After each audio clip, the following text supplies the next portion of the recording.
Ingimundur Friðriksson, seðlabankastjóri, við höfum séð mikið gengisfall krónunnar á síðustu dögum. Margir vilja meina þetta sýnir bara að stefna Seðlabankans og hún hefur ekki virkað, hún hefur beðið skipbrot. Hvað segir þið í Seðlabankanum? Við erum náttúrulega ósammála þessu og ég vek athygli á því að við hefðum ítrekað greint frá því í ritum okkar að gengi krónunnar væri frekar hátt í sögulegu samhengi og það væri líklega til þess að lækka þegar að frá líður. Raunar voru lækkanir á gengi krónunnar byggðar inn í spárnar okkar og hægt að fletta því upp í til dæmis í peningamálum sem við gáum út í nóvember síðastliðnum að inn í þá spá voru feldar ákveðnar væntingar að orða það svo breytingar á gengi krónunnar á spátímanum sem fólu í sér að það myndi lækka. Við höfum hins vegar gert okkur vonir það og það hefði verið mjög mikilvægt ef þessi gengisaðlögun hefði komið eftir að tekið var að hægja á í efnahagslífinu.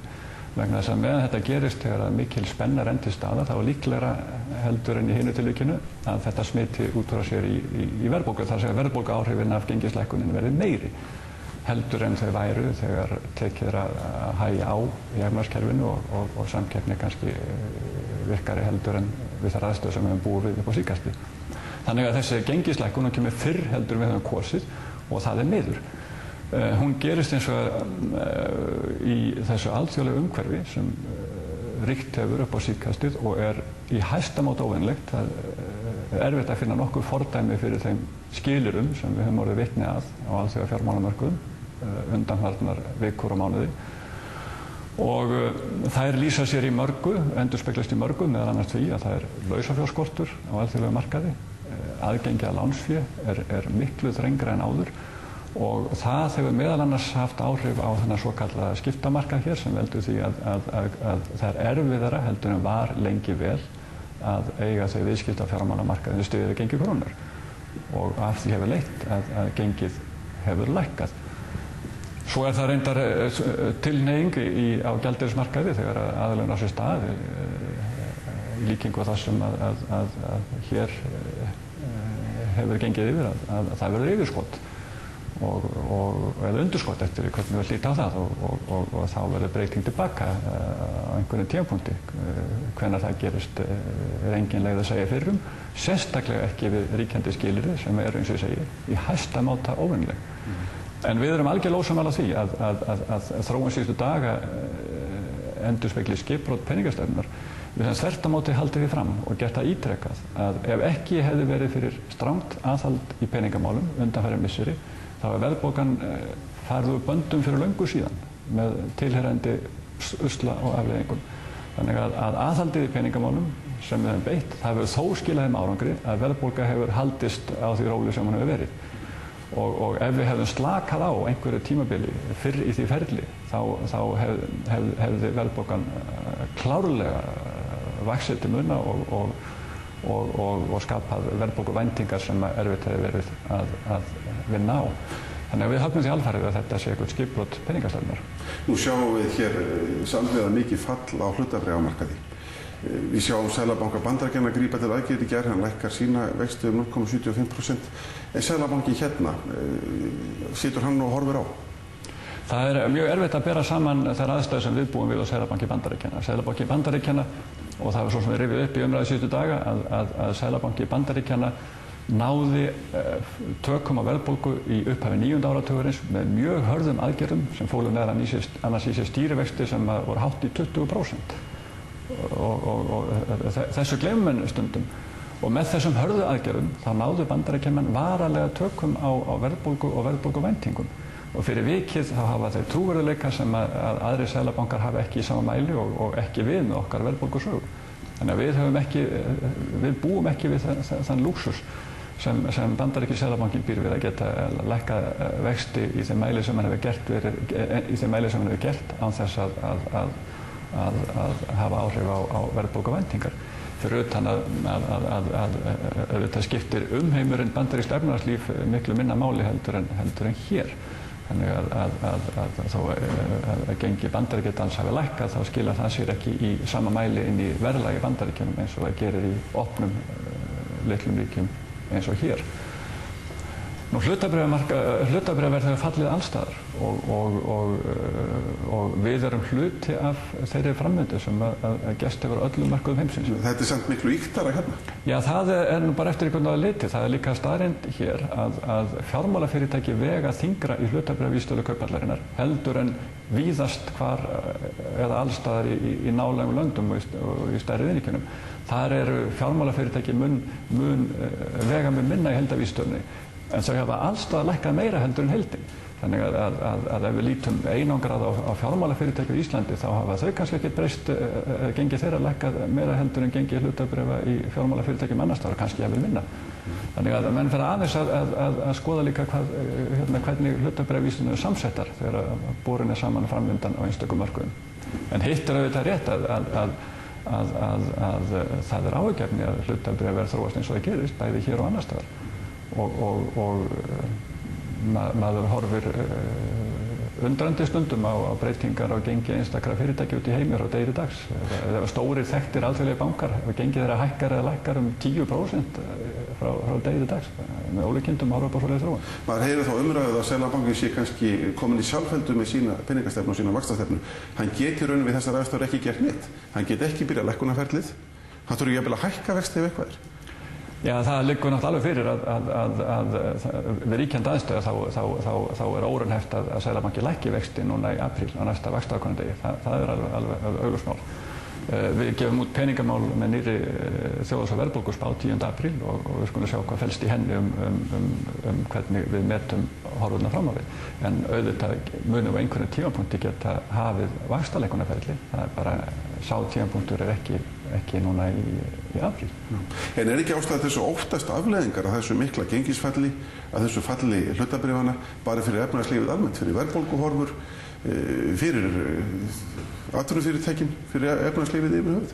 Jú, gengislækkunin hefur auðvitað slæmar afleiðingar. Hún hefur áhrif á verðbólgu og því meiri sem lengur hið lága gengi varir. Hún grefur líka undan efnahag fyrirtækja og heimila sem skulda í erlendum gjaldmiðli, það blasir við. Og við höfum nú reynar undrast hér og haft orð á því áhuga og vilja Íslendinga og heimila til að taka lán í erlendri mynt. Sem við höfum alla tíð talað mjög óvarlegt að þeir sem ekki hafa tekjur í erlendri mynt skuldbindi sig, skuldsetji sig í erlendri mynt. Og talan ekki þegar menn hafa gert það í stóran stíl í þessum svokölluðu lágvaxtamyntum eins og jéni, þar sem að næsta víst var að gengi jéns á lánstíma myndi hækka gagnvart öðrum fyrir utan að svo gengisáhættan sem felst í krónunni. Og þeir sem hafa skuldsett sig í miklu mæli í erlendri mynt, þeir auðvitað finna rækilega fyrir gengislækkuninni og meðan þeir lága gengi varir, það fer ekki hjá því. En er ástæða til dæmis fyrir ríkisvaldið, fyrir sveitarfélög til að grípa til einhvers konar aðgerða? Meira aðhalds eða jafnvel gefa í með framkvæmdir?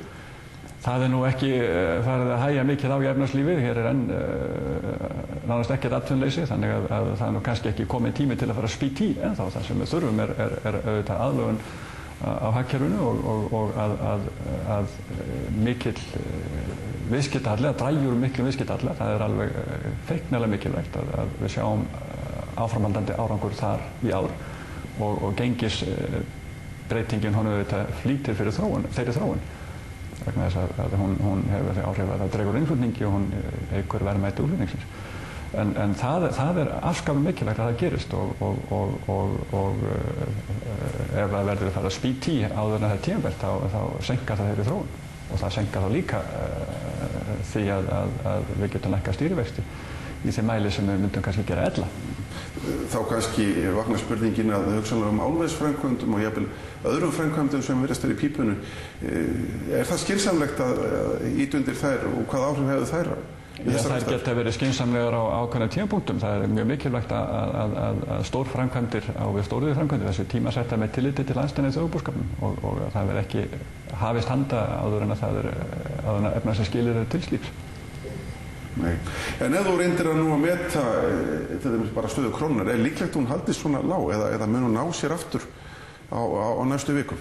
Hvert er ykkar mat? Það fer náttúrulega töluvert eftir aðstæðum og skilyrðum út í heimi og það er engin leið að ráða í hvað gerist á komandi dögum og vikum í heiminum. Það gætir svona tortryggni og ótta á alþjóðlegum mörkuðum. Menn er allstað dregið til þess að skuldbinda sig og flýja með féð sitt í skjól sem áhættan er minnst og það er afskaplega erfitt að segja hver áhrifin af þessum aðstæðum verða hér. Sögulega er gengi krónunnar orðið lágt og þess vegna efnahagslega skilyrði fyrir því að hún komið tilbaka. En gengið frá degi til dags ræðst ekki bara af undirliggjandi þjóðhagslegum stærðum, heldur líka af aðstæðum og geðbréfum á alþjóðlegum fjármálamörkuðum. Og þau eru alveg sérstaklega óviss þessar myndir. Auðvitað vonum við það að gengi komið tilbaka og að eitthvað að gerist sem ýtur undir það þróun. Að lokum það hefur verið mikil umræða krónuna sem slíka og evruna. Mun þessi rússíbanaferð sem við erum í núna ekki bara en ýta undir efasemdir framtíð krónunnar og auka á umræðu það að við göngum í Evrópusambandið eða tengjumst annarri mynt? Það getur vel verið ýta undir slíka umræðu. Það er ekki okkar hér í Seðlabankanum að velja krónunni gjaldmiðil. Við störfum eftir lögum með Seðlabankan og yfirlýsingu verðbólgumarkmið og að því beinist öll okkar athygli. En það er alveg vantrú á krónunni? Já, það er það núna og það reyndar við höfum séð gríðarlega sveiflur líka á öðrum hávaxtamyntum undanfarna daga. Við getum farið hinum inn á hnöttinn og litið til Nýja-Sjálflands og Ástralíu og hávaxtamynta eins og suðurafríska randsins og tyrknesku lírunar og einhverju fleiri. Gríðarlega sveiflur á gjaldmiðlum. Nú við höfum horft á mikla sveiflur á hinum stóru gjaldmiðlum, á gengi Bandaríkjadals sem hefur lækkað hraðbyri undanfarið, þannig að sveiflurnar eru víða og vantrúin útbreidd. En hugmyndir að taka upp evru eða ganga í Evrópusambandið til þess að taka upp evruna, það er eitthvað sem lítur eðli máls samkvæmt að vera langtíma mál en lítur ekki að einhverja vanda sem menn er að kljást við í dag. Ingimundur Friðriksson, Seðlabankastjóri, ég þakka þér kærlega fyrir.